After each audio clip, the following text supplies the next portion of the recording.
Fala galera, tudo bem com vocês? Tudo tranquilinho? Tudo numa boa? Espero que vocês estejam bem, espero que vocês estejam estudando, espero que estejam conseguindo se cuidar, certo? Vamos para a nossa 12ª aula, aula de número 12. E o que nós vamos ver nessa aula? A questão das crenças, né? Sobre um olhar aí dos clássicos da sociologia. Nosso querido Emile Durkheim, nosso querido Max Weber e, claro, nosso querido Karl Marx, certo? Então, né, a ideia é compreender a perspectiva de cada um e o olhar de cada um desse fenômeno social que nós chamamos de religião, que está aí ancorado desde, né, o início da humanidade até hoje, faz parte aí da nossa vida direta ou indiretamente, certo? E, claro, até trazer para uma perspectiva sociológica no geral, a ideia não importa nessa concepção religiosa a opinião das pessoas, né? Até porque a sociologia é uma ciência, ela não parte de princípios do senso comum, digamos assim. Então, a ideia é conseguir estudar a religião de forma objetiva, né, tentando compreender ela como um fenômeno social e suas perspectivas e influências culturais, né? Então, aqui cabe até um olhar crítico para a religião, né, tentando aí evidenciar ela como um fenômeno social. Certo? Tranquilo? Belezinha? Então, fechou.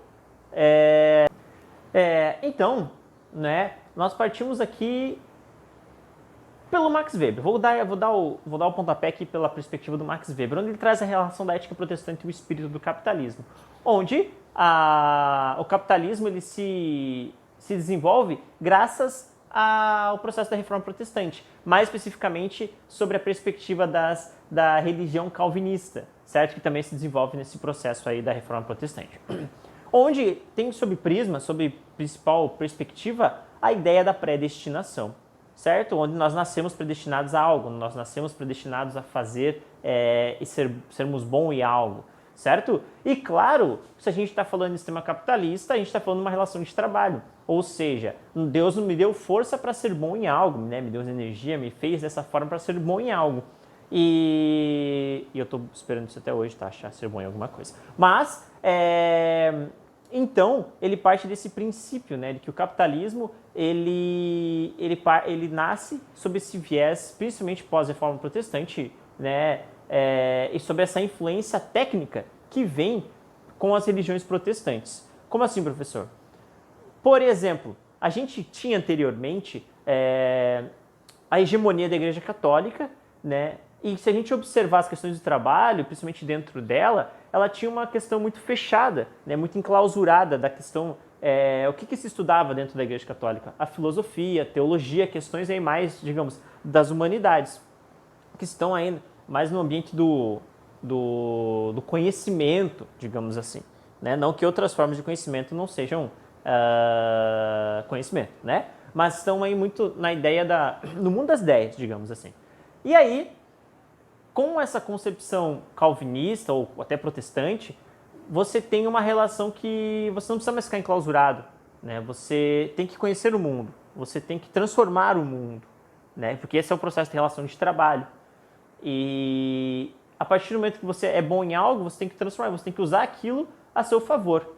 E outra perspectiva interessante é que a partir do momento da reforma protestante, né, vem com uma crítica aí à cobrança, né, da usura lá. Você não pode acumular riquezas, né, perante a Igreja Católica, né? A Igreja Católica tinha isso como um pecado e para as religiões protestantes isso não era visto de forma ruim, e sim como algo bom, porque você trabalhou, você conseguiu e você conquistou aquilo.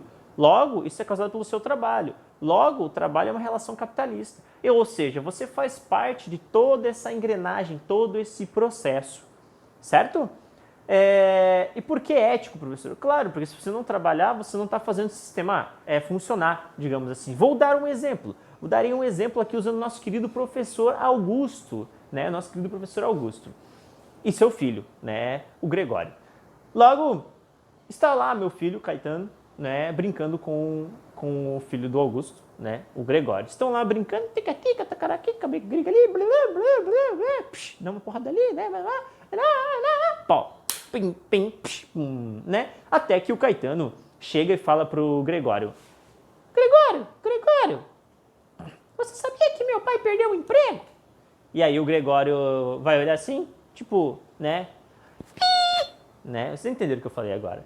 Mais ou menos assim, né? Tipo, e aí, beleza, né? Os dois continuam brincando, são brother e tal. E aí, cada um vai pra sua casa, segue seu caminho, segue seu rumo. E aí está lá, né, o Caetano, o Gregório, na mesa, jantando com o Augusto, né, e a Ju, né, sua esposa. E o Gregório solta essa, fala, papai, papai, né, deu o Augusto, quê? Né, um amor de pessoa que é o Augusto, né, que meu compadre. E aí, o Gregório, ele fala, papai, você sabia que o papai do Caetano perdeu o emprego? E aí, o Gregório não, perdão, o Augusto fala, pô, bate na mesa, assim, né, aquele jeito amoroso dele, né, não amoroso de jogador de futebol, aquele jeito amoroso dele. E aí, ele fala, a partir de hoje, você não brinca mais com o Caetano, né? Por que isso? Porque é uma questão moral você trabalhar, você ter um emprego, você produzir algo, certo? E a partir do momento que você não faz parte dessa engrenagem mais, há um processo de julgamento para com você, né? Ou para comigo, no caso. Ou seja, nós temos essa relação aí por isso que é uma questão ética, uma questão moral, né? E claro, ele traz a explicação também lá no livro, né? Nessa proposta, nesse olhar dele sobre as questões religiosas, que provavelmente no Oriente, por exemplo, o capitalismo jamais se desenvolveria porque também as religiões orientais, né, o próprio budismo, o hinduísmo, eles não têm o apego material, né, não tem esse apego às questões materiais. Né? E o próprio cristianismo, lá o catolicismo, em sua essência, ele não tem essa pegada do acúmulo de riquezas, né? Porque é um pecado, certo?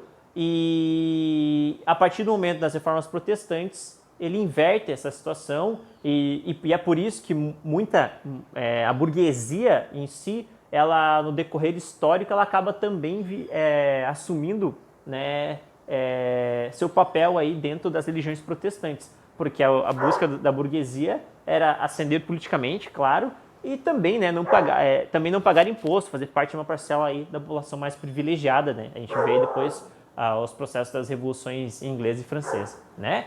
Mas então nós temos essa relação aí da formação do sistema capitalista partindo de um pressuposto, de um princípio aí, né, cristão, segundo o Max Weber, certo? Tranquilo? Caso tenha alguma dúvida, manda lá que a gente tenta, né, sanar. Então agora nós vamos ali para o nosso querido Emile Durkheim, certo? E qual que é a sua perspectiva religiosa? Que é o que a gente já vem debatendo bastante, né, nas aulas anteriores, a gente traz essa concepção até institucionalista do Durkheim. Para o Durkheim, as cerimônias religiosas, elas têm um papel muito importante nesse processo de interação entre as pessoas, né? Para ele, a religião seria um importante aí, instrumento, né, de socialização devido aos seus rituais, devido aos seus símbolos, né, que influenciam a nossa vida social, né, que são as instituições, lembrem, que determinam aí as questões, não cuspi daqui, morais, né, da sociedade, certo? E claro, ela que introduz crenças, valores, né, a serem praticados principalmente no ambiente coletivo, né? Muitas pessoas buscam nas religiões aí essa ideia de sentido, muitas vezes, da vida, né? Do porquê e como eu devo seguir, né? Nós já conversamos anteriormente, onde muitas pessoas elas preferem seguir os valores da sua instituição religiosa, né? Das suas crenças, do que muitas vezes seguir valores da lei, por exemplo, que é proposto pela lei. Uma pessoa não mata a outra porque ela tem medo de ser punido, né? Porque ela tem medo de ser lá, após a morte, né? Ser julgado por algo ou por alguém, né? Que venha condená-lo. Logo, as pessoas elas têm esses valores ou melhor, as instituições, elas passam esses valores para que a sociedade se torne coesa, né? Um adendo importantíssimo é que o Durkheim propõe também que não existe a possibilidade de impor esses valores, né, se para o indivíduo não tiver um caráter divino e sagrado.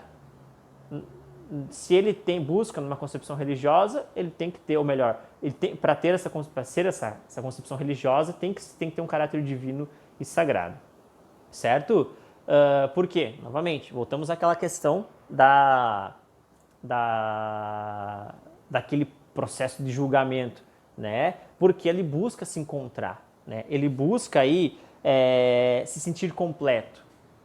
E muitas vezes é entregar aquele sentimento, né? Ou muitas vezes de culpa, ou de medo, ou enfim, de qualquer coisa que é quase um afago, né? Que o próprio Marx vai trazer depois essa ideia. E é por esse olhar, né? E por esse turbilhão de sentimentos que as pessoas acabam se encontrando dentro de uma instituição religiosa, né?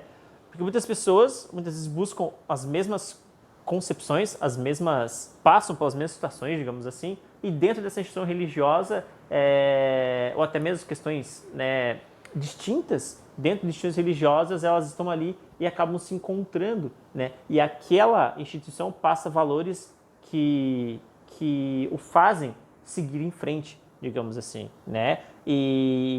Ou até mesmo escutam, ou até mesmo lhe dão orientações, certo? Novamente, trazendo a concepção da coesão da sociedade, né? Lembre que as instituições, elas vêm sobre essa ideia, segundo, né, o Durkheim, para organizar a sociedade, né? Elas fazem parte aí, a sociedade, aquela relação do corpo humano, né? De que a sociedade, ela tem as instituições como seus membros e ela serve para se organizar, ela precisa dessas instituições. E a religião é uma dessas grandes instituições, certo? E claro, nós temos a dualidade ali, né, entre o sagrado e o profano dentro do âmbito religioso, que evidencia-se por uma questão intelectual, né?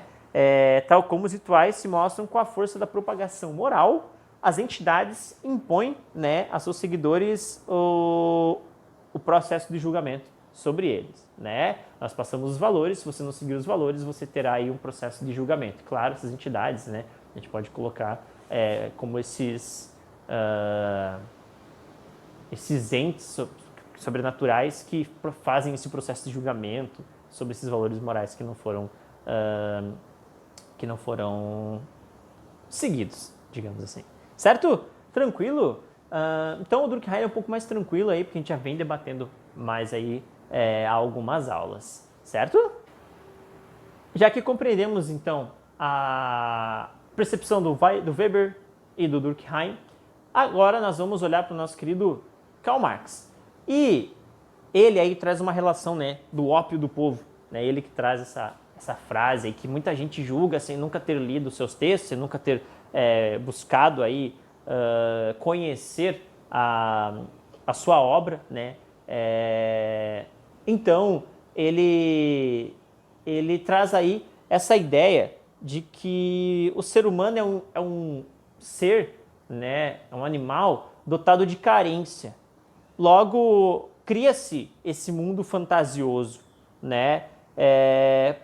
Com a ideia de acalentar-se, com a ideia de buscar um afago, né? Diante dessa sobrenaturalidade, dessas coisas inexplicáveis, né? Diante até do sofrimento que essas pessoas vivem, né? Fato que deve ser, segundo ele, rechaçado aí, né? Por ser um processo de ilusão e ser um processo de que as instituições, né, de elite, né? A gente tem a classe proletária, principalmente, que, né, tem essa relação com a religiosidade, e a classe burguesa que se apropria disso, né, lá pela superestrutura, e determina valores para que a classe proletária siga, né? Ou seja, segundo ele, né, ela traz esse processo de alienação, de ilusão que as pessoas vivem, o sofrimento, mas quando eu morrer por eu ter feito isso, eu vou ter lá um processo de benfeitoria após a minha morte. Isso é um discurso que foi muito apropriado, segundo Marx, pelas classes burguesas, pelas classes dominantes, né? É um dos exemplos de quem faz parte da superestrutura, né, que a gente viu lá atrás, se não me engano, na aula 2, né, um pouquinho sobre a questão da infraestrutura e superestrutura. Ou seja, né, eu vou trazer um trecho aqui para vocês, do textinho dele, mais ou menos assim. É este o fundamento da crítica irreligiosa. O homem faz a religião não faz o homem. E a religião é de fato a autoconsciência e o sentimento de si, do homem, que ou ainda não se conquistou ou voltou a perder-se. Mas o homem não é um ser abstrato, acocorado fora do mundo. O homem é o mundo do homem, o Estado, a sociedade. Esse Estado e essa sociedade produzem a religião. Uma consciência invertida do mundo, porque eles são um mundo invertido. A miséria religiosa é, ao mesmo tempo, a expressão da miséria real e o protesto contra a miséria real. A religião é o suspiro da criatura oprimida, o âmago de um mundo sem coração e a alma de situações sem alma. É o ópio do povo. A abolição da religião enquanto felicidade ilusória dos homens é a exigência da sua felicidade. Certo? Aí é o trechinho, né, lá da crítica da filosofia do direito de Hegel. Tá na introdução esse trecho, né? Imagino que na página 4 ou 5, a versão que eu tenho aqui é da Lusofia Press, a tradução do Arthur Mourão, a versão em português de Portugal, né? De 2008, essa versão aí. Tranquilo? Então, né, partindo dessa ideia do do Karl Marx, é compreensível então entender a religião como uma ferramenta aí também, né, de alienação que ilude as pessoas lá da superestrutura, né, de tal modo que, desmistificando isso, né, você traria o indivíduo para a realidade e fazia com que essas pessoas, né, percebessem de que a religião é uma construção humana e que as pessoas elas têm que viver essa questão da realidade e não essas questões metafísicas ou abstratas, né? Porque as pessoas com o sofrimento acabam se apegando a essas questões abstratas, metafísicas, enfim, né? Essas questões místicas, certo? Principalmente quando não conseguem explicar, quando se tem o inexplicável, né? Quando se passa por um processo de sofrimento e não consegue sair daquilo, busca-se um acalento no ombro de algo invisível, certo? Essa é a grande crítica do Marx aí para com a religião, né? Ou que seja que ele fala que é o ópio do povo. As pessoas acabam se viciando nisso, acabam se acostumando com o sofrimento, acostumados a serem açoitados, quando ele fala da classe proletária, né? Vivem esse processo de sofrimento, de exploração e se apegam nesse discurso, né, que os aliena e os condiciona naquela situação. Certo? Tranquilo? Então, beleza. Né? Desde já, galera, muito obrigado. Agradeço a atenção de vocês. Espero que tenham compreendido, espero que não tenha ficado muito confuso aí. E qualquer situação, né, só chamar, só dar um grito que a gente tenta resolver. Vocês têm nossos contatos lá. Um beijo no coração e até a próxima aula. Certo?